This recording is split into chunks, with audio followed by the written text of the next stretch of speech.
je ne suis pas un gros fan de Mont-Tremblant. Bon, tu vas dire que je fais pas de ski. Est-ce que... Je n'ai rien dit encore. Toi, tu fais du ski, Alex? Oui. Tremblant, c'est bon? J'aime pas beaucoup ça, aller à Tremblant, moi. Marc-Antoine, fais-tu du ski? Oui, mais je ne vais pas à Tremblant non plus, mais je vais de temps en temps. Mais je suis... moi, je vais au Mont-Blanc plus qu'à Tremblant comme tel. C'est un peu plus proche, il y a moins de monde. Le crayon? Le problème avec Tremblant, c'est que tu es toujours stationné à l'autre bout du monde. Là, il faut que tu attendes la navette. Il y a plusieurs étapes là, qui rendent la chose plus compliquée encore, surtout si tu pars de Montréal. Là. Déjà que c'est long. Il faut que tu habilles les enfants, tu pars, le taux, le trajet, ça prend du temps. Écoute, ça semble comme l'enfer. Ça semble comme un dur labeur. Ouais. Puis là, tu rajoutes ça. Puis à Tremblant aussi, ce que j'aime moins, c'est qu'il y a comme un plateau en plein milieu de la montagne.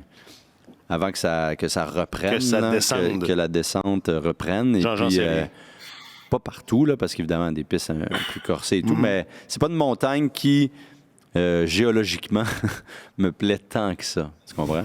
Je préfère aller soit dans le coin de Québec, mais c'est plus loin, ou tant qu'à ça, en Estrie, il y a vraiment des belles places. T'sais. Ça serait bon. Je suis content que tu nous partages tes préférences géologiques. Parce qu'on est... c'est un gars de Rochigny. C'est un balado de service ici. Mont-Tremblant, géologiquement, pas parfait. Pas intéressant. Ça serait bon. Pas intéressant. C'est encore mieux. Ce serait bon sur le panneau. Marc-Antoine, tu nous parles en direct de Mont-Tremblant. Ce qui fait beau. Ben oui, dans les Laurentides, le temps est gris, ça se couvre ici. Ben oui, mais écoute, il est le temps qu'on passe à une autre étape de l'automne. Et c'est peut-être le signe qu'il est temps que la saison de hockey commence également. Parce qu'à un moment donné, 25 degrés à l'automne, ça n'est pas une température de hockey. T'as raison. Nous y voici. Si j'ai commencé en donnant vraiment pas beaucoup d'amour à Mont-Tremblant. Mont-Tremblant a de l'amour, par exemple. As-tu été en mesure de sentir l'amour que Mont-Tremblant a pour la chose du Canadien? Oui, écoute, ce qui était très agréable, très amusant à voir hier à l'entraînement, c'est que le Canadien est retourné ça s'appelle l'Aréna Gilles Cadieux, dans la section de Mont-Tremblant qui était autrefois Saint-Jovite. Donc c'est pas c'est pas le village intra-ouest de Tremblant, c'est Tremblant en bas. Le vrai Tremblant. Et le vrai Tremblant. Et puis, donc des enfants, il y a beaucoup d'enfants qui soit ont eu congé d'école ou encore ont reçu des permissions. Ça s'est transformé. La pratique du Canadien est devenue une période de leur journée d'école. Donc, il y a plein d'enfants qui ont migré vers l'Aréna Gilles Cadieux pour aller regarder l'entraînement du Canadien. C'est la même chose qui se produit vendredi. Alors, et puis, moi, ce qui me fascine, c'est que partout où le Canadien va, que ce soit dans une région du Québec, que ce soit au Nouveau-Brunswick, peu importe où, dans l'Ouest canadien, partout, le Canadien... on appelle ça en anglais le Habs Nation. C'est vrai. C'est vrai qu'il y a une attraction pour cette équipe-là, une attirance qui se vérifie dans toutes les communautés. Et puis pour les joueurs du Canadien, surtout pour les nouveaux, je pense, c'est une bonne occasion de dire, OK, là, même quand on sort de Montréal, on est big partout, on est aimé partout. Puis les joueurs retire quelque chose de ça aussi. Alors, c'est pas juste de dire « Ah, ben les enfants sont contents parce qu'ils sont allés voir les Canadiens », mais tu vois que les joueurs eux-mêmes sont emballés du fait de générer de la joie comme ça, puis que finalement, ça devient vraiment symbiotique comme relation. Fait que ça, on l'a encore vérifié hier. C'est ça se vérifie encore. Je pensais que tu dirais, les joueurs se disent, même si on n'est pas bon, les gens on est big, nous pareil. aiment, on est big quand même. Le Canadien, générateur de joie.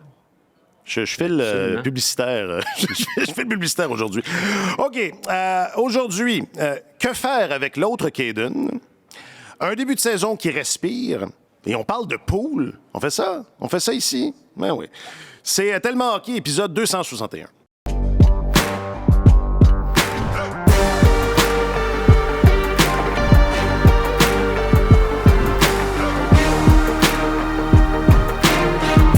Journaliste affecté à la couverture du Canadien de Montréal, messieurs Alexandre Gascon et Marc-Antoine Godin. Salut les gars.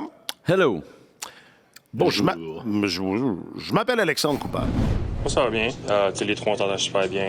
C'est deux très bonnes personnes. Puis on jouait bien aussi ça hier. Je sais pas si vous avez remarqué, mais avec Eric, on faisait la rotation. Donc on a fait, je traverse le côté 20 minutes avec Eric. Après ça, Jake est allé 20 minutes. Puis Kaden est allé pour le dernier 20 minutes après. Donc on manage bien ça. Puis aujourd'hui, c'est moi qui ai embarqué d'avance. Demain, ça va être un autre gardien. Puis on roule bien ça à trois. Samuel Montembeault avec la solution pour garder 3 gardiens à Montréal. Le premier 20 minutes à Montembeault, le deuxième à Allen et le troisième à Primo. Il y a 3 périodes, c'est parfait. Ah oui, c'est parfait. Hein? Personne n'y a jamais pensé. Personne n'a jamais pensé à ça. Bon, Montembeault parlait de l'entraînement avec Éric Raymond, mais moi, je pense que ça s'adapte là, au soir de match. Non, reste que... on a parlé un peu de Kaden Primo. Enfin, on a parlé un peu de ce ménage à 3 là. Au début du camp, on l'anticipait, mais là, vraisemblablement, c'est ça qui va arriver. Imaginez-vous un scénario où est-ce qu'on commence la saison et que Primo, on l'a testé au balotage. Il me semble qu'on aurait fait ça... Bon, enfin, je sais pas. Je vous pose la question. Absolument. Ouais. Moi, je trouve... Je continue de croire que c'est ce qui va arriver. Il y a comme une espèce d'engouement autour de l'idée que le Canadien pourrait fonctionner à 3 gardiens en début de saison. Personnellement, je n'y crois pas. Je me suis déjà trompé en matière de gardien. Je vous avais dit, je pense pas que Kaden Primo, compte tenu du fait qu'il y a seulement 6 matchs préparatoires, va avoir un match complet à lui seul. J'avais Première erreur, voilà. Première erreur, je la mets à mon dossier. Après 3 prises, je serai retiré. Oui, exactement. Mais à mon sens, toute la question des 3 gardiens, c'était beaucoup plus pertinent au moment où Casey DeSmith était dans l'organisation, qu'il y avait un surplus de gardiens, puis qu'il n'y avait pas de place pour tout le monde. Là, ça implique, si on veut garder Kaden Primo sous prétexte qu'on ne veut pas le perdre au balotage, ça veut dire qu'à 3 gardiens, il y en a toujours un qui joue jamais. Alors, pourquoi tu le gardes? Si tu gardes Kaden Primo comme 3e gardien, tu le développeras pas comme jeune gardien que tu vois dans ta soupe à moyen et long terme. Ça occupe une place aussi que pourrait prendre un 8e défenseur ou un 14e attaquant. Puis en ce moment, qu'on regarde autant en défense qu'en attaque, il y a un surplus, puis il y a des choix déchirants qui vont avoir à être faits. Puis à mon sens, gaspiller une place pour un 3e gardien, ça marche pas. Puis la 3e affaire, c'est que, à mon sens, la crainte de voir Kaden Primo réclamé au balotage est surfaite. Et puis, il y a énormément d'équipes qui craignent certainement de perdre leur 3e gardien. Et tout le monde se regarde du coin de l'œil, attend de voir. Il y a une partie de poker qui se joue pour dire quelle va être la bonne journée pour qu'on mette notre 3e gardien au balotage. Puis je pense qu'il y a une question de timing là-dedans qui fait en sorte que ça n'a pas encore été fait dans le cas de Kaden Primo. Oui, je te corrige tout de suite. Quand tu as 3 gardiens, il y en a 2 qui ne jouent pas. Pas juste un. Non, mais il y en a un qui joue jamais. Ouais. Okay. C'est pas pareil. C'est une petite blague, mais quand même. Puis, oui, mais dans mon scénario, les 3 jouent. Voilà, ça, c'est ton. Ça, on va la soumettre. Premièrement, Gorton a dit je pense que c'était à la presse, qu'il semblait très ouvert à l'idée d'en garder 3. Donc, c'est sûr que ça nous donne un indice sur ce que le Canadien pense. Là. C'est quand même le boss. Et là où je te rejoins, c'est quand on parle de timing. C'est à cette période-ci de l'année, les équipes font très attention à quand ils soumettent quel joueur au balotage. Surtout un joueur d'une position aussi particulière. Exactement. Et puis, ils auraient pu le faire il y a bien longtemps. Alors moi, c'est plus ça qui me turlupine un peu.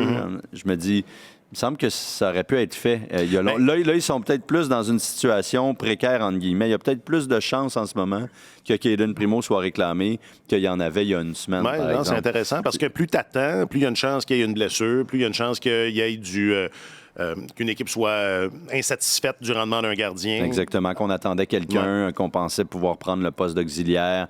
Et puis, finalement, ça ne s'est pas réalisé, ça ne s'est pas concrétisé en match préparatoire. Encore là, aussi, comme Godin disait, je suis vraiment pas convaincu qu'une équipe va vouloir garder Kaden Primo pendant un mois complet, là, puis le faire jouer, parce que c'est ça qui va arriver. Si tu le réclames au balotage, il faut que tu le gardes pendant au moins un mois. Donc, ça peut, alors que tout le monde est quand même assez serré dans ses finances. Qu'est-ce qui arrive si tu le gardes pas pendant... Mais tu peux pas le garder. Il fait partie de ta formation. Il faut qu'il y ait de la place. Tu peux pas le réclamer s'il peut pas faire partie de ta formation puis s'il ne rentre pas sous le plafond salarial. Là. Oui. C'est ça. Non, mais je veux dire, un mois, c'est la première fois que j'entends... C'est 30 jours ou 24 jours. Je me rappelle plus de la règle exactement. Ben, c'est quand tu réclames quelqu'un au balotage, tu peux pas l'envoyer dans la Ligue américaine. Non, je sais. Mais tu peux pas le soumettre au balotage la semaine, le lendemain? Puis qu'il soit réclamé par quelqu'un d'autre? Ça, oui, peut-être. OK, je pensais qu'il y avait une nuance à ça. OK. Non. Donc, poursuis. Désolé de l'interruption. Ben, donc, Ça pour dire qu'effectivement, je suis loin d'être certain qu'il serait réclamé, mais malheureusement, il y a peut-être plus de chances qu'il soit là s'il le soumettait maintenant, alors qu'il y a moins d'activités, que tout le monde s'épie, qu'on approche du début de la saison, qu'il y a pas mal moins de joueurs qui sont coupés puis qui sont soumis au ballottage. Je pense que ça aurait été peut-être plus facile de le passer dans le moton. Au début, là, dans un gros lot de la semaine dernière. Ouais. Alors là, ils sont peut-être un peu pris avec cette patate chaude-là. Puis Gorton dit on est ouvert. Est-ce que ça peut signifier aussi que, ça m'étonnerait vraiment, là, mais est-ce que, tu sais, ils ont échangé Casey DeSmith finalement. Est-ce qu'ils pourraient essayer d'échanger Jake Allen ou tu penses que c'est pas du tout dans leur carton? Ouais, je pense qu'ils avaient un choix à faire entre Casey DeSmith puis Caden Primo, puis c'était logique de garder le jeune gardien. Non, à savoir quel gardien échanger, là. Ben, en fait, tu dis, c'est qu'ils avaient oui, ça aurait pu être Jake Allen, mais je vois pas, avec le genre de saison que Jake Allen a eu l'année dernière, puis le contrat qu'il a cette année puis l'année prochaine, en quoi il peut être un atout extrêmement intéressant pour une autre équipe. Alors, c'est-à-dire, ben là, on a quand même un gardien en trop, lequel est le plus facile à passer, entre guillemets. Je comprends que le Canadien veuille garder Caden Primo puis se disent, ben on connaît la courbe de progression qui est plus lente des gardiens de but, puis on démissionnera pas tout de suite sur lui parce qu'on a eu la preuve avec Samuel Montembeault que quand tu gardes un gardien dans la mi-vingtaine, c'est peut-être à ce moment-là qu'il peut éclore puis devenir un gardien de la Ligue nationale. Donc, qu'il ne veuille pas le perdre au ballottage pour rien, tant mieux, mais sauf qu'en même temps, tu regardes dans la Ligue américaine, il y a maintenant une belle profondeur à la position de gardien, mais tu as beaucoup de gardiens qui, à mon sens, cognent à la porte pour être des seconds à Laval, qui pourraient jouer à Trois-Rivières, sinon, ou être prêtés à d'autres équipes, que ce soit Zachary Aymon, que ce soit Straussman, etc. Tu as plusieurs gardiens de ce niveau-là, mais je ne pense pas que le Canadien pourrait se tourner immédiatement vers Jacob Dobèche puis dire ça va être notre gardien partant pour Laval. Donc, à Laval, oui. À mon sens, Caden Primo est encore perçu comme étant le gardien partant du Rocket. Et puis, c'est sûr que le timing peut être problématique ou risqué, mais en même temps, en ce moment, il y a une équipe à travers la Ligue nationale qui a besoin d'un gardien de but, c'est le Lightning de Tampa Bay. Et puis, le jour où le Lightning va regarder la liste de ballottage, va dire, il y en a un qui nous convient là-dedans, bien, peut-être que tout le monde va pousser un soupir de soulagement et dire, bon, mais maintenant qu'ils ont réclamé leur gardien, on peut soumettre le nom. Parce que je serais quand même surpris que le Lightning se dise... la solution, c'est Caden. C'est celui qu'on aimerait réclamer pour venir en appui à Johansson. Je serais quand même très, très surpris. Là. Ça fait un tandem faible, disons. Ben oui, tandis que tu as des gardiens, des vétérans gardiens qui ont déjà été numéro 1 ou qui ont déjà eu un certain millage. Tu sais, l'année dernière, Alex Lyon est venu un peu sauver la saison des Panthers de la Floride. Lyon va peut-être être soumis au ballottage, d'ailleurs. Oui, absolument. Alors, c'est même probable. Probable qu'il y a des bonnes chances. Oui, exact. Alors, et on en avait parlé aussi, parce qu'on a déjà parlé de Primo, puis moi, je ne serais pas surpris qu'il se tourne vers Brian Elliott s'il n'a pas passé l'été à boire de la bière, puis, tu sais, je sais pas ce qu'il a fait, là. Qu'est-ce que tu as fait cet été? Yaroslav Exact. Ces gars-là, tu sais, qui ont 38 ans, mais qui ont des bons états de service. On a parlé de Yaroslav Halak aussi. Oui, exact, ce que Marc-Antoine vient de dire. Mais il y a peut-être là, dans le fond, à la lumière de cette conversation, une réponse universelle, parce que Marc-Antoine, tu semblais dire qu'on attend le bon moment. Alex, tu semblais dire que le bon moment, c'était peut-être il y a 2 semaines. Que ça aurait pu être un bon moment. Peut-être que ça fait 2 semaines qu'on attend le bon moment aussi. C'est peut-être ça qui se passe. Bon. Alors, si vous me permettez un néo-anglicisme, c'est un peu une attrape 22, parce que tu peux pas si tu ne le renvoies pas à Laval, il n'y a pas d'autre issue qui passe au ballottage et que personne ne le réclame. Parce que sinon, tu n'as toujours pas plus de gardien numéro 1, ou enfin, Primo est toujours pas plus le gardien numéro 1 à Laval, puis il ne va pas se développer en jouant jamais avec le Canadien. Puis, qui plus est, c'est un peu injuste pour ce Caden. Oui, puis il faut protéger Jacob Dobèche aussi, tu sais.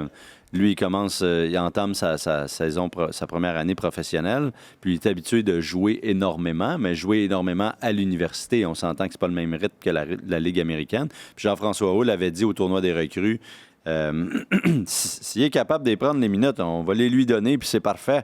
Mais si on n'est pas rendu là. Ça serait bon qu'il alterne entre les deux. Puis oui, puis Dobej, il va falloir qu'il apprenne ce rôle-là aussi de parfois être sur les lignes de côté, attendre son tour, demeurer prêt quand même. Ce dont on dit souvent que c'est la job la plus difficile, là, et pas juste chez les gardiens, mais peut-être dans la Ligue nationale, là, d'être un auxiliaire, de ne pas avoir à garder les filets trop souvent, puis demeurer prêt et sharp. J'allais dire sharp, je vais dire sharp. Dis donc sharp, là. Alors, de rester sharp. Donc, à point, disait Claude Julien.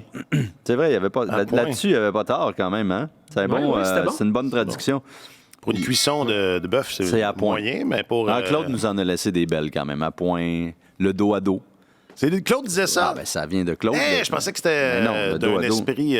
non, le dos à dos, c'est Claude. Fou. OK. C'est extraordinaire. Et donc, ils ont besoin de Primo à Laval là, pour pouvoir bien continuer à le développer, lui, mais placer Dobej dans les meilleures circonstances possibles. Donc, ça ne pourra pas bretter trop longtemps, cette histoire-là. Non?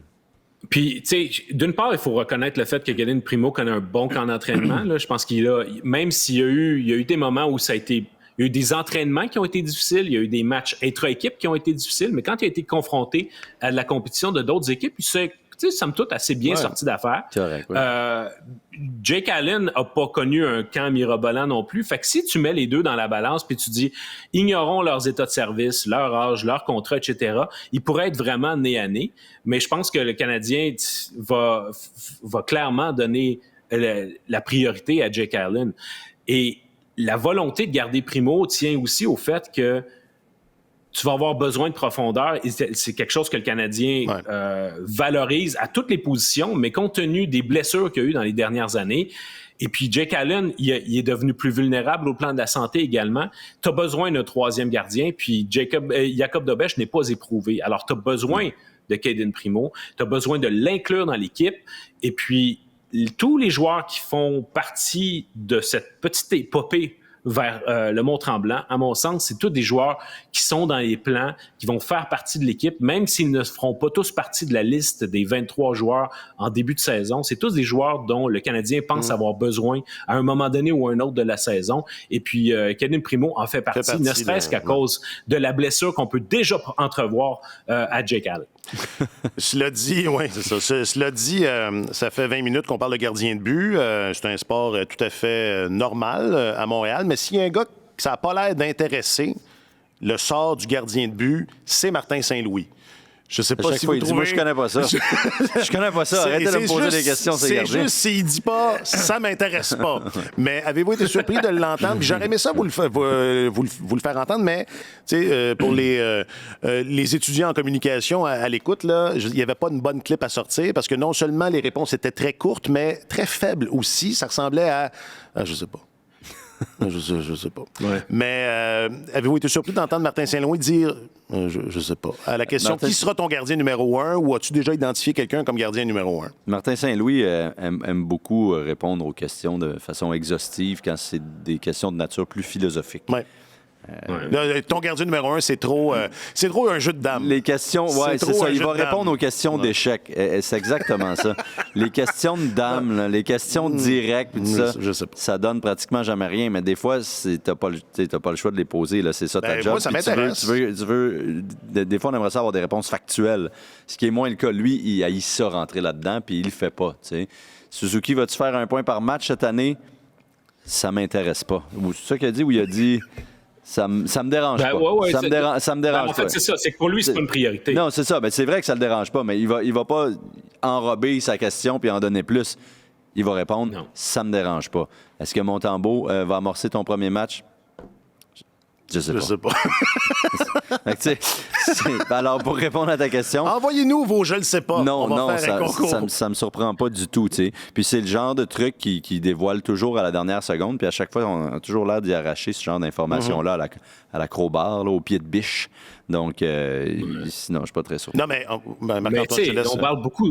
on parle beaucoup de transparence dans la façon dont le Canadien communique. Je pense que quand Martin Saint-Louis dit « je le sais pas », je le crois tout à fait. Puis c'est comme de dire, au lieu que je t'invente je te brode une réponse, que je te brode une réponse qui va être, qui pourrait être soit vous envoyer dans une mauvaise direction ou autre, lui, en se disant, je sais pas, c'est il arrête la communication, il arrête la conversation là. Puis dans un cas comme par exemple, qui va être ton gardien partant pour le début de la saison, il y a aussi le fait que cette décision-là, je pense qu'il y a déjà une bonne idée, mais l'affaire, c'est que même s'il a une bonne idée, ça ne sert à rien de se compromettre maintenant, parce que d'ici 9 jours, est-ce qu'il va-t-il y avoir une blessure? Est-ce qu'il va y avoir une contre-performance ou n'importe quoi qui peut se produire qui va faire en sorte que le fait de s'être engagé là-dessus 7 ou 8 ou 9 jours en avance, ça lui servait absolument à rien. C'est pour ça qu'il attend le dernier moment. Alors, puis ça, à chaque fois où il n'a pas à s'avancer inutilement tôt sur un sujet, souvent, il ne le fera pas. Non, il ne le fera pas. Mais moi, je pensais qu'on avait dépassé le stade de l'ambivalence à ce niveau-là. Moi, je serais un peu contrarié si c'était pas Samuel Montembeault, le gardien partant. Puis j'espère qu'il va avoir le départ samedi, le dernier match préparatoire, pour être fin prêt. Enfin, j'imagine que c'est ce qui est souhaité. À Toronto. Il pourrait jouer samedi, parce que c'est 3 jours plus tard à l'ouverture locale. Moi, je m'attends à voir Samuel Montembeau dans ces 3 matchs-là. S'il y en a un qui a le nez en avant sur l'autre là, dans la course, là, je vois pas pourquoi il amorcerait pas les 2 prochains matchs. De toute façon, Jake Allen a dit que c'était son dernier match là, à Toronto, après le match à Toronto. C'est mon dernier match. C'est terminé. Jake Allen, ça, si tu veux faire du clic, là, prochain titre de ton article. Ça a sorti un petit peu comme ça, en fait. Là. Il avait l'air de dire, j'aurai pas d'autres matchs pour me préparer pour la saison. Donc, ça semblait assez clair que ça va être Samuel Montembeau samedi. De toute façon, lui, il n'a pas gardé les filets depuis samedi dernier. Là. Il avait fait juste 2 périodes.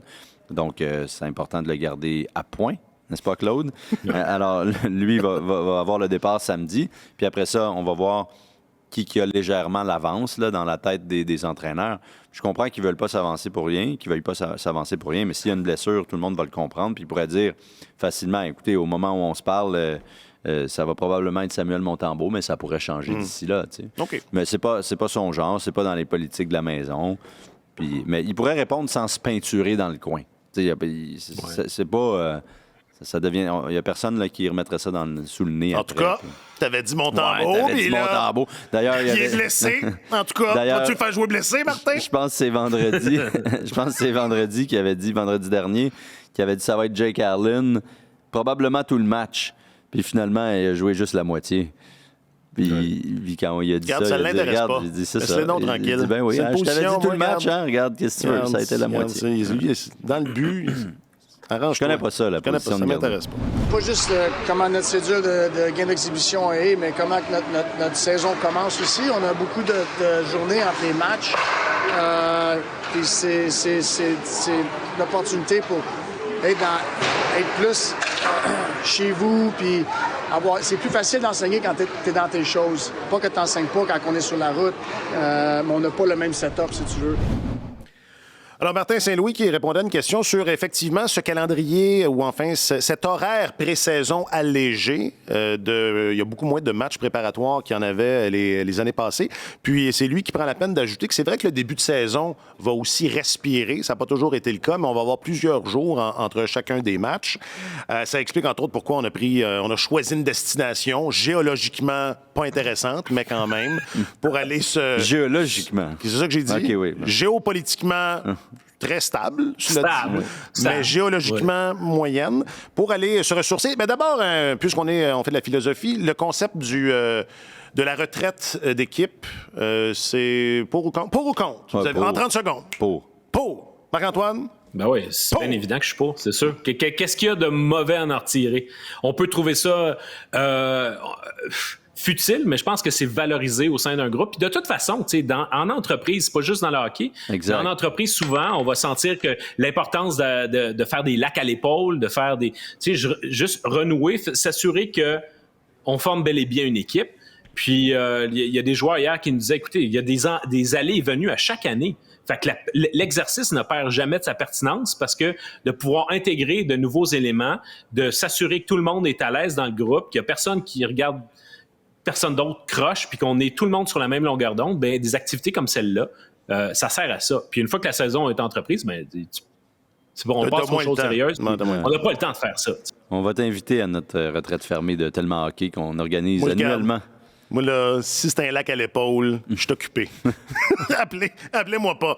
Marc-Antoine, tu l'évoquais tout à l'heure, il y a 29 joueurs là, qui sont à Tremblant, mais même si on va se demander jusqu'à ce que le premier match, ou enfin, c'est quand la liste, là, ils doivent déposer leur liste de 23 joueurs, peu importe, on va se demander jusqu'à... Dans une... Ouais, lundi, soit à 15h, soit à 17h. Ouais, c'est ça. On aura beau se demander d'ici là qui seront les derniers joueurs coupés et ci et ça. Tu l'écrivais, puis on en a, ça, tu l'as mentionné un peu tout à l'heure. Les joueurs qui sont au camp en ce moment, on devrait les voir à un moment ou à l'autre. Puis Primo incarne peut-être ça à sa position, mais Emil Heinemann chez les ailiers, Justin Barron chez les défenseurs, c'est des gars qui, même s'ils sont coupés, on risque de les voir à un moment donné cette saison. Ouais. Moi, ça me rappelle un petit peu les journées où on prend la photo d'équipe, où il y a des joueurs qui étaient pas là au premier jour de la saison, qui sont apparus et la journée de la photo d'équipe sont dans la photo. Il y en a d'autres qui étaient là au début, qui n'y sont pas à la fin. Bien, la liste de la formation de départ du début, du premier jour de la saison, c'est une façon de prendre une photo. Mais je pense que les gens exagèrent le caractère officiel, immuable, permanent, officiel de ce truc-là, parce que c'est extrêmement fluide pour des raisons salariales, pour des raisons de blessures, et à un moment donné, je pense qu'il faut regarder quels sont les retranchements qui sont les plus significatifs et lesquels, les derniers, qui seront peut-être de dire, on commence avec ça, mais on va assurément s'ajuster en cours de route. Par exemple, si Justin Barron est cédé au Rocket de Laval au terme d'un camp d'entraînement très moyen, est-ce qu'on va dire, là, le Canadien a fait une croix sur Justin Barron, c'est un bust? Ben non, on va essayer de reprendre la même chose que l'année dernière, c'est-à-dire lui permettre de s'améliorer, puis on va le rappeler à un moment donné, puis des fois, selon les besoins, les rappels peuvent se produire très, très rapidement. Alors, c'est pour cette raison-là qu'à mon sens, même s'il va falloir que le Canadien descende à 23 joueurs, faut qu'on considère quel est le groupe que le Canadien visualise comme étant son équipe. Et puis, la dernière vague de retranchement, à mon sens, a fait cette démarcation-là. Alors, tous les joueurs qui sont à Tremblant sont dans l'équation pour cette année.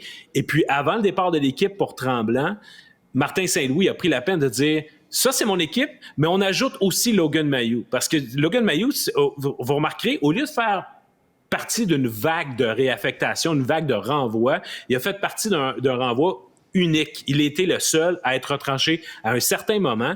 Et puis, on a été tellement dithyrambique à l'endroit du camp de Logan Mailloux que Martin Saint-Louis a pris la peine de dire « On va le revoir. Je ne parierai pas sur le fait qu'il ne jouera pas de match dans la Ligue nationale. Il y a des blessés. On va le voir. » Alors, lui, il est dans l'équation. Mais après ça, les autres qui ont été retranchés avant eux, ça me semble moins évident, même si évidemment, si c'est une hécatombe comme l'année dernière, on pourrait très bien voir Joshua Roy, William Elias Trudeau, Peterson, Elias Anderson, William Trudeau, etc. Donc, oui, il y a d'autres candidats, mais sauf que ceux qui sont à Tremblant en ce moment, c'est eux autres, l'équipe du Canadien de Montréal. Et comme tu l'as si bien dit dans ton texte, il y avait une place virtuelle pour Logan Mailloux dans cet autobus. Mm-hmm. Oui. Mais je regardais, je me rappelais que j'avais tweeté là-dessus à la photo d'équipe de la fin de saison pour illustrer ton propos. Puis j'avais dit, c'est comme destination ultime, jouer au Canadien. Puis je mettais des X sur les gars qui étaient plus là entre la photo de début d'année puis la photo de fin d'année.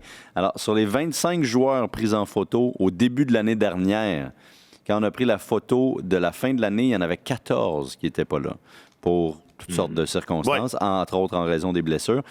14. Donc, il y en avait juste 11 de la gang de départ. Il y en a moins de la moitié qui avaient, entre guillemets, survécu. Donc, ça résume assez bien ce que Marc-Antoine vient de nous expliquer là. Ça prend, je pense, plus que jamais dans la Ligue nationale, beaucoup de joueurs qui sont en mesure de venir t'aider, de prendre une chaise et puis de la garder pendant un bout de temps pour pouvoir remplir le rôle. Et c'est particulièrement vrai, c'est tout aussi vrai avec les gardiens. Ça prend généralement 3 gardiens maintenant. Alors, dans ce sens-là, Cayden Primo aussi est utile aux Canadiens. C'est probablement pour ça qu'ils ne veulent pas le perdre. Parce que oui, il y a des bonnes chances qu'ils se ramassent. Il y a des chances. C'était le sujet précédent, Alex. On parle plus de ça. Ça fait partie. Ça ne nous intéresse pas. Ça fait partie des il fait partie des 29 joueurs. Là. Oui. Donc, c'est ça. Alors, c'est le même principe. Tu sais que tu as besoin de 3 gardiens. Et probablement durant une saison complète. Des fois, c'est pas toujours une question de mérite. C'est pas toujours une question de dire est-ce que ce sont les plus talentueux. Il y a des calculs, il y a des raisons de ballottage qui rentrent en ligne de compte pour définir ta formation de départ de 23 joueurs. Puis il y a aussi, dans le cas du Canadien, un calcul de plafond salarial qui va entrer en ligne de compte parce que la formation de 23 joueurs, telle qu'elle va être envoyée à la Ligue nationale lundi, va inclure Carey Price et son salaire. Alors, il va falloir, après ça, que le Canadien fasse en sorte qu'il soit le plus proche possible de 83,5 millions, donc du plafond salarial, pour que, une fois qu'au premier jour de la saison, on inscrive le nom de Carey Price sur la liste des blessés à long terme, on puisse utiliser un maximum d'argent de son salaire qu'on pourra donc utiliser à d'autres fins. Alors, peut-être qu'on va décider de dire on va essayer de se rapprocher avec les salaires de différents joueurs le plus possible de 83,5 millions. Il y a des équipes qui ont réussi ça par le passé en étant là, genre à 200 piastres proches du plafond salarial. Alors, il y a des décisions au premier jour de la saison, ça se peut qu'on se dise, voyons, pourquoi ils ont fait ça? Une semaine après, ça ne tiendra plus. Mais au premier jour de la saison, l'équipe va avoir été conçue peut-être pour des raisons qui sont aussi très, très technique et budgétaire. Et comptable. Et ça vient exacerber ce que tu disais, à savoir que lundi, il va y avoir un alignement sur papier, puis c'est pas mal la seule chose pour laquelle ça va compter. Un petit mot sur Tanner Pearson. On a égratigné le sujet à la fin de l'épisode précédent. J'ai pas du tout l'intention de faire du surnom que je lui avais trouvé un surnom récurrent. C'est pas notre genre du tout. Reste que... je sais pas, c'est vous autres qui vouliez en parler, à vrai dire. Moi, c'est comme Martin. Pearson, moi, c'est comme Martin et les gardiens. Tanner Pearson, ça m'intéresse pas. Ça te dérange pas? Ça me dérange pas. Non, mais on se demande juste, je pense, en fait, quel rôle il va être en mesure de remplir. On l'a même pas vu. Moi, j'aurais cru peut-être qu'à un certain moment, il l'aurait essayé sur un trio un petit peu plus offensif ou voir s'il y a encore cette capacité-là de bougie d'allumage. Là. Ne serait-ce que pour faire des expériences, on l'a vu, c'était au tout début, dans le match rouge contre blanc qu'il jouait avec Suzuki puis Caulfield. Oui, absolument. C'est ça. Mais ça n'a pas été convaincant. Non. Puis je pense que je suis pas sûr que c'était vraiment un plan de match là, ou une réelle audition. Ouais. Mais j'ai bien hâte de voir parce qu'il y a des gars comme lui, comme Yoel Armia à la limite aussi, qui pourraient peut-être se faire supplanter par Jesse Ulonen. Non, c'est eux. Ulonen, des fois, ça tire sur le E. Mais en tout cas, bref, comme lui, peut-être même comme Emil Heinemann, éventuellement. Ouais. Donc, c'est à se demander si ces vétérans-là, qui normalement ont des places un peu acquises, là, par Claude Grand-Père ou presque, là, dans le cas de Yoel, ça commence à ressembler à ça un peu. Toi, Yoel, ta chaise est dans le coin. Si sa chaise pourrait pas être dans le coin ou voir dans une autre pièce, dans une autre ville, on ne sait jamais. Mais ça pourrait peut-être être ça. Et Pearson, pour l'instant, moi, je ne lui trouve pas d'utilité. Ça a été un camp difficile. Il faut lui laisser le temps. Là. Il revient d'une année cauchemardesque, on s'entend. Il a subi de multiples opérations à une main. Là. Les journalistes de Vancouver parlent de 6 à 8 l'année dernière. On a parlé de bavure médicale carrément. Quinn Hughes était sorti dans les médias pour blâmer à mots à peine couverts l'équipe médicale. Ça a été vraiment une saga, un fiasco sur toute la ligne. Alors, puis il a un certain âge. Alors, ça se peut que ça prenne du temps avant qu'il se mette en marche et que son expérience va faire en sorte qu'il va réussir à trouver une certaine utilité puis à aider un quatrième trio, peut-être même un troisième trio, qui sait. Pour l'instant, moi, j'ai rien vu de ça. Là. Je le trouve fantomatique, évanescent, on le voit pas. Je sais pas, ça pourrait changer, là. Encore une fois, j'insiste là-dessus. Mais pour l'instant, on voit pas où est-ce qu'il pourrait dans quel rôle il pourrait s'intégrer et puis remplir plutôt. Puis je préférerais voir un Michael Pezzetta sur la quatrième ligne, sur le quatrième trio. Parce que rappelez-vous aussi l'année dernière, quand Martin Saint-Louis utilisait un quatrième trio qui était à valeur offensive, si on veut. Là. Pas les meilleurs joueurs de l'équipe, mais tout le monde qui était là-dessus était des joueurs de type offensif, là, les Rem Pitlick de ce monde et autres. Là, Dadonov, Hoffman. Dadonov, oui. Hoffman peut-être plus peut-être moins, mais oui, c'est ça. Fait que ces gars-là qui succédaient sur le quatrième trio, qui n'étaient pas des joueurs typiques de quatrième trio, mais ce trio-là a eu beaucoup de difficultés pendant une longue partie de la saison, là, peu importe le personnel, tant qu'on y allait avec des joueurs de ce style-là. Puis quand quand c'est devenu plus clair qu'est-ce qu'on leur demandait, avec entre autres Michael Pezzetta et tout, ça a été un trio plus difficile à affronter, plus efficace, qui passait du temps dans la zone adverse, qui faisait travailler l'autre équipe, etc. Alors, si Pearson n'est pas en mesure de remplir ce rôle-là nécessairement, c'est ça, je préférerais de loin voir Michael Pezzetta avec Jake Evans. Peut-être même Emil Heinemann qui a montré qu'il a pas un mauvais coup de patin, là, plutôt bon, sans être exceptionnel. Bon. Un bon coup de patin. Et capable de frapper, capable de jouer physiquement, d'avoir un certain jeu physique. Faisons une parenthèse, puisqu'on en parle, mais moi, j'ai entendu plein de gens dire c'est une déception, Emil Heinemann. Je pense qu'il y a bien des gens qui auraient voulu qu'il défonce la porte carrément, qu'il marque des buts avec son gros lancer, puis qu'on le voit ressortir là, de façon claire et nette. Il y a eu des moments, mais ça n'a peut-être pas été aussi soutenu qu'on aurait souhaité. Son implication physique a été parfois gâché par une mauvaise couverture défensive qui a mené à un but, par exemple, ou des trucs comme ça. Alors, il y a eu des hauts et des bas. C'est peut-être pour ça que les gens sont un peu déçus, parce qu'on s'attendait à ce qu'il vraiment défonce la porte ouverte avec un coup de pied. Il y a aussi le fait que Heinemann lui-même s'est dit déçu de son camp à un certain moment. Alors ça, c'est sûr qu'à partir du moment où un joueur fait cette propre évaluation-là, alors qu'il y en a d'autres qui préfèrent, pour demeurer positif, vont se mettre la tête dans le sable et dire non, tout va bien, je suis content de mon camp. Non, lui, à un moment donné, il dit ça, c'est pas suffisant, je veux en montrer plus. Mais il a montré, il y a des outils de la Ligue nationale. Je pense pas que son heure est arrivée tout de suite. Je m'attends à ce qu'il fasse partie de la dernière vague de coupure.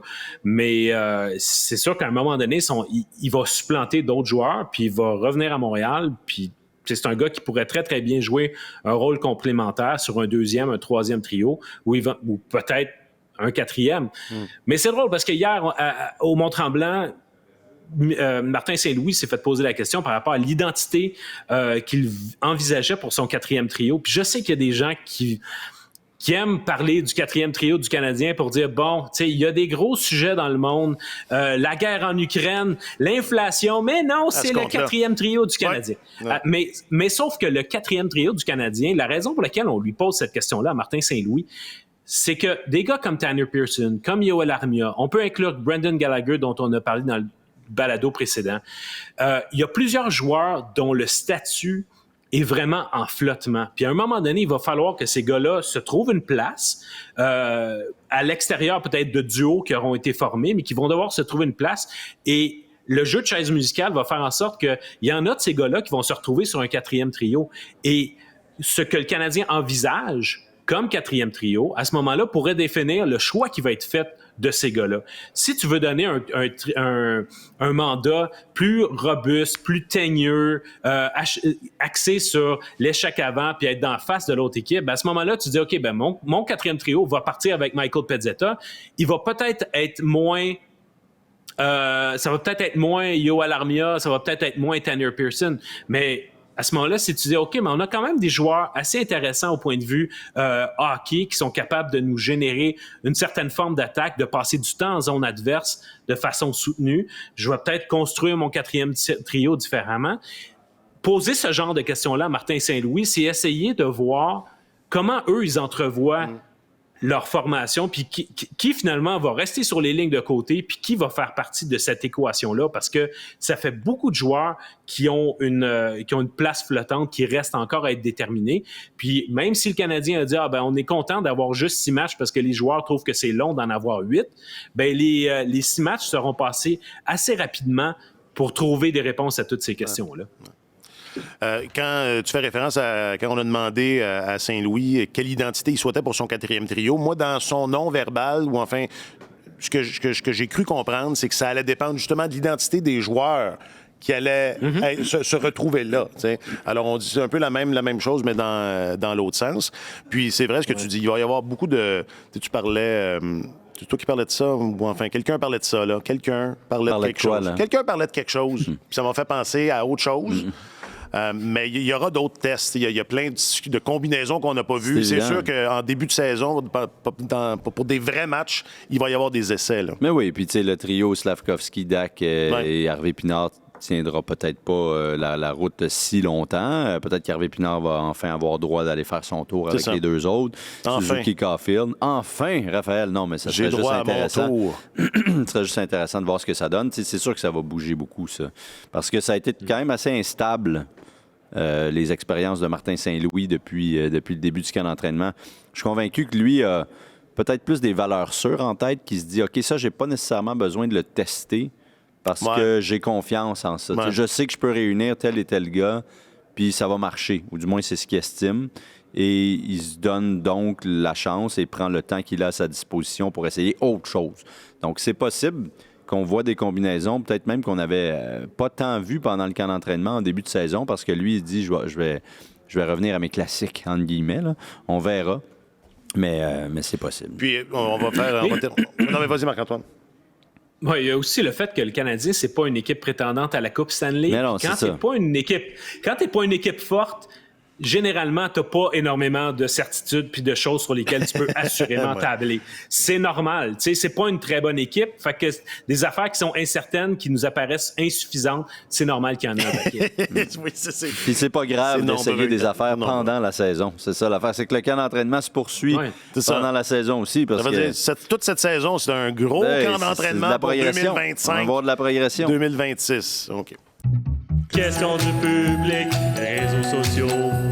Question du public, réseaux sociaux. Est-ce qu'on a déjà fait ça? On n'a jamais fait ça. Moi, j'aime pas Tremblant.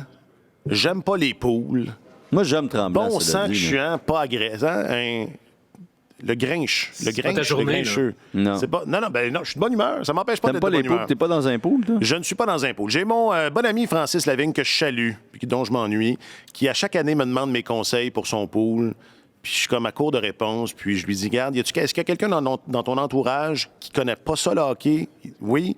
Demande à cette personne-là. Moi, c'est ça ma conception des poules. C'est toujours la personne qui connaît pas ça. Là, je parle pour les poules là, de job, là, les petits poules là, de job là, pas sophistiqués. Là. Je parle pas d'un pool qui s'étend sur 20 ans avec le plafond salarial, puis, parce qu'il y a de keeper. Ça aussi.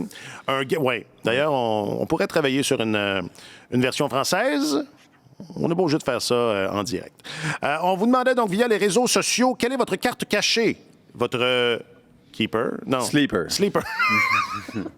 Un sleeper keeper. Ça va moyen. Quel est votre dormeur, votre carte dormante pour votre pool? Alors, sur les différents réseaux sociaux, on commence avec le book. On a quelques réponses intéressantes. Vous pourrez commenter. Puis, je sais que Marc-Antoine a aussi plusieurs options. Alors, Gilbert, sur le book, Huberdeau, en 8e ronde, donc il va le prendre tard, mais Huberdeau, effectivement, candidat à un rebond. Ben là. Vous pouvez commenter. Oui. Ouais, assurément qu'il est candidat à un rebond parce que c'est quand même un gars qui va bénéficier du changement d'entraîneur à Calgary. Je pense qu'on essaie d'avoir un nouveau matin du côté des Flames de Calgary.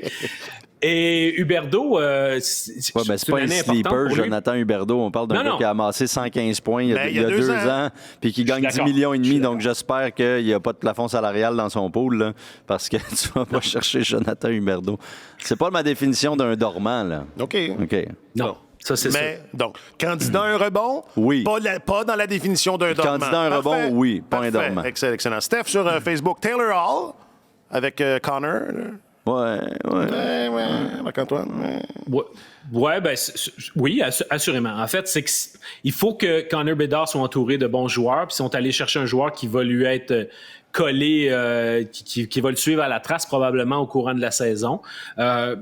Puis Taylor Hall, à un moment donné, moi, je trouve qu'il a une carrière un peu décevante pour ce dont il a été capable. Il a eu des pointes de succès statistiques, entre autres quand il était avec les Devils du New Jersey. Mais même quand il a été qui a été associé à de bons joueurs, je trouve que c'est un joueur qui, traditionnellement, nous a gardés sur notre faim.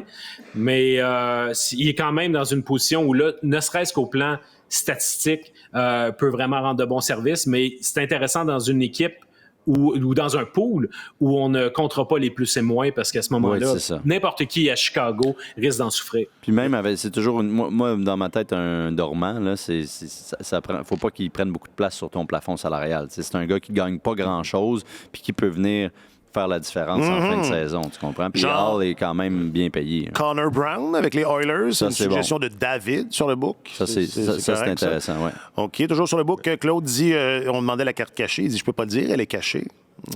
Claude, des coquins. Oui. Étienne aussi qui dit Taylor Hall sur Facebook. Sur la Twitter machine, Jack, si je vous le dirais, elle serait plus cachée. Oui, d'accord, on a compris. Qu'est-ce qu'on a d'autre sur le Twitter? Gabriel Velarde à Winnipeg, est-ce qu'il fait assez peu d'argent pour se qualifier? Oui, non, ça c'est effectivement un bon... il va avoir l'occasion, lui, de démontrer qu'il est capable d'être un joueur offensif dans cette ligue-là. Et puis, je ne serais pas surpris qu'il joue avec Mark Scheifele, entre autres. Il devrait avoir toutes les occasions nécessaires. Il a quand même marqué, 23 buts, je dis ça de mémoire l'année dernière. Mais... tu peux dire 20 cucs. C'est une vingtaine de buts. Je pense que c'était 23. Alors oui, c'est un bon candidat. C'est un bon pari, disons. Ouais. 41 points en 63 matchs l'année dernière. Depuis le début du camp, on semble justement l'utiliser avec Mark Scheifele et puis Kyle Connor au sein du premier trio. Donc, s'il est le premier ailier droit des Jets, s'il reste sur leur premier avantage numérique, il est vraiment dans une position où il pourrait faire beaucoup de points. C'est une suggestion d'Alexandre, ça, sur Facebook, sur Twitter, pardon. C'est bien, Alexandre Plamondon. Mathieu dit, mon dernier choix au repêchage, John Klingberg. C'était bon, ça. Ça dort bien, ça. Oui, ça aussi, si tu comptes pas les plus et moins. Ça dort bien. Et voilà, ça, c'était pour le book et le Twitter. On en avait quelques-uns sur le Gram aussi. J.J. Peterka, ça, c'est Clément qui nous dit ça. Peterka, est-ce qu'il n'est pas passé à la banque encore? Il faut se méfier quand même des joueurs très jeunes là, dans les poules, généralement. C'est à part Connor Bedard, mettons. Là, mais c'est une bonne idée de faire attention aux joueurs qui en sont à leur premier pas dans la Ligue nationale, parfois. C'est rare que l'éclosion se fait si rapidement que ça. D'accord. Puis aussi, c'est qu'il y a tellement de bons jeunes chez les Sabres que est-ce que ça va être Peterka, est-ce que ça va être Krebs, est-ce que ça va être Quinn? À un moment donné, il y a un gars dans le groupe qui va avoir une place assurée sur le top 6, qui va avoir du temps en avantage numérique, etc., puis qui pourrait avoir une chance d'éclore. Mais est-ce que c'est nécessairement Peterka plus que Quinn? Honnêtement, il y a un élément de risque parce que si tu restes cantonné sur un troisième trio, puis que ton temps en avantage numérique est limité, t'as beau être talentueux puis pas gagner beaucoup d'argent, en bout de ligne, ça t'aidera pas dans ton pot. Oui, mais pour l'instant, Peterka, il joue avec Dylan Cousins sur le deuxième trio. Donc, si ça restait comme ça, peut-être qu'il y aurait des chances de ça. C'est pas pire. Ouais. C'est quoi le prénom complet de J.J. Peterka? John James. D'accord. John Jason. Je sais pas. Moi, je sais pas. Un dernier sur le Gram d'Alaire qui dit Nick Schmaltz avec les Coyotes. Oui, mais qui lui gagne quoi? 6 millions? Je sais pas. 5,8? Je pense que c'est 5 points. Ouais, il est dans les 5 millions. Moi, je pense qu'il m'allume pas particulièrement. Il est correct, il te fait pas mal, mais c'est pas nécessairement le gars qui... Je m'attends pas à une explosion de sa part. Puis c'est un gars qui va te donner ce qu'il va te donner, mais je pense pas que c'est le gars vraiment qui va dire « Oh! » si je vais le chercher, ça pourrait faire la différence dans mon monde. Parce que c'est un gars il est presque. Ouais, mais on n'essaie pas de l'évaluer à savoir si on veut bâtir une équipe, si on le veut on le veut dans notre gang. Là. Mais c'est plus, dans les 2 dernières saisons, il est presque à 1 point par match. Fait que c'est quand même bon, juste un peu en dessous de ça. À 5,85 millions, il y a peut-être des meilleures options. Puis sur le tube, Fred dit. Joe Drouin! Joe Drouin, le candidat parfait. Ça, c'est la définition d'un sleeper. Pour votre sleeper de pool. Oui. Moi, j'en ajouterais 2 autres. Un gars que j'aime bien, c'est Ryan Hartman. Je sais qu'il y a eu une saison plus difficile l'année dernière, mais 65 points la saison précédente. Il lui reste encore 1 an de contrat à 1,7 million. Donc, si vous cherchez des aubaines, Hartman pourrait en être une. Et puis, on l'a dit, très en forme au Minnesota en ce moment. Alors... Ça pourrait être une option intéressante. Là, je vois plus dans les candidats cachés. C'est ça, là. C'est ce qui te permet de faire la différence souvent.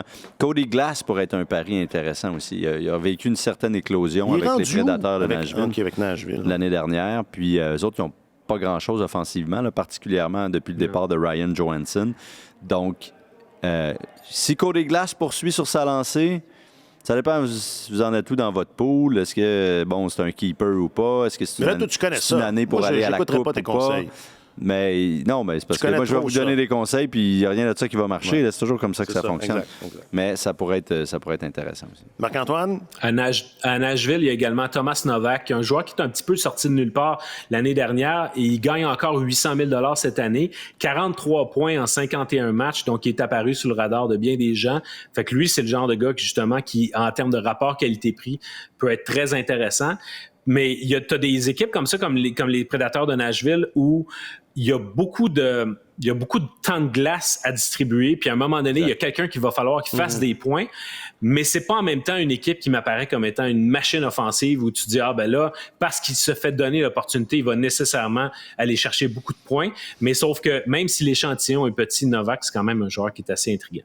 OK. On prend 3 autres appels. OK, moi, j'irais avec Blake Wheeler.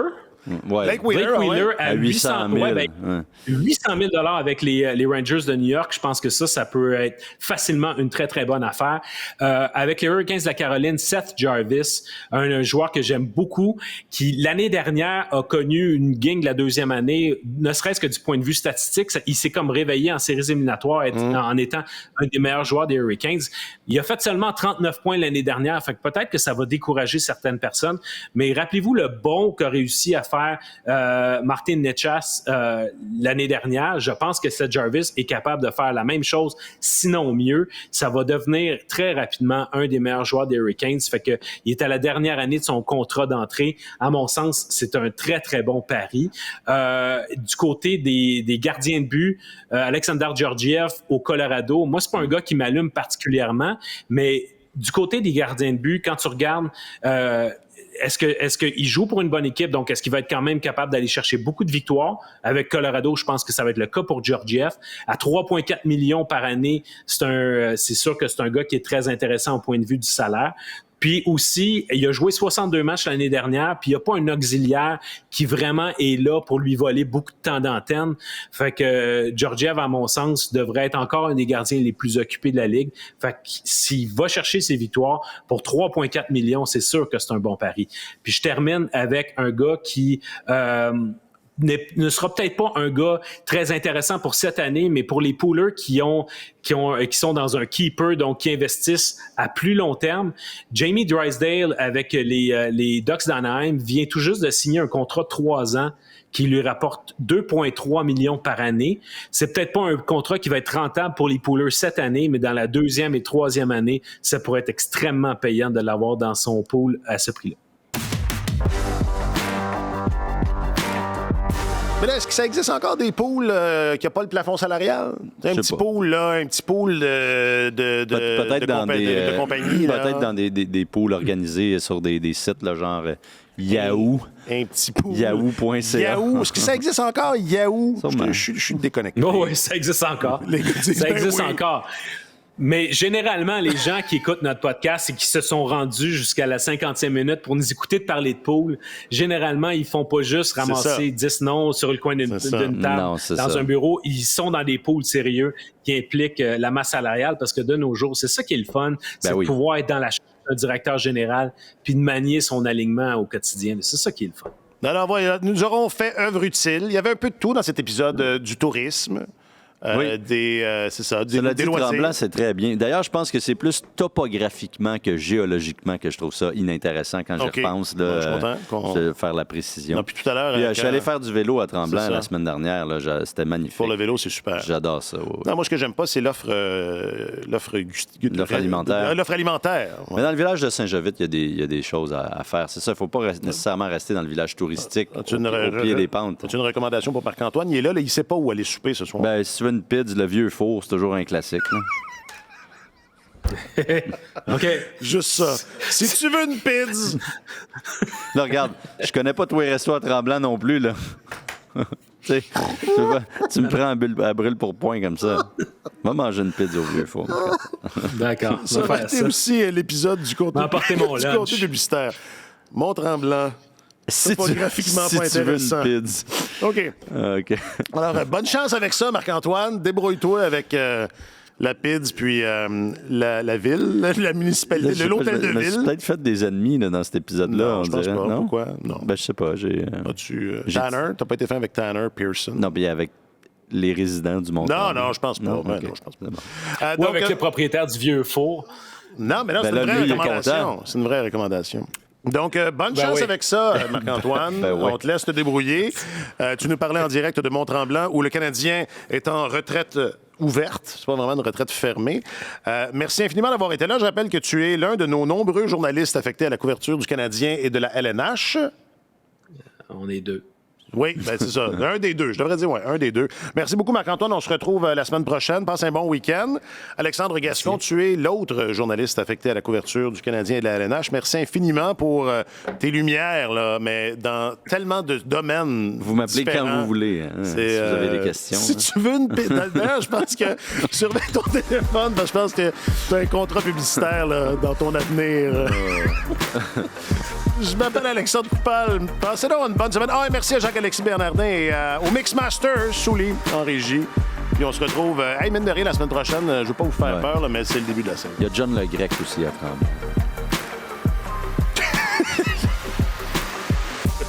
Sur tous les terrains et sur tous vos appareils, Radio-Canada Sport.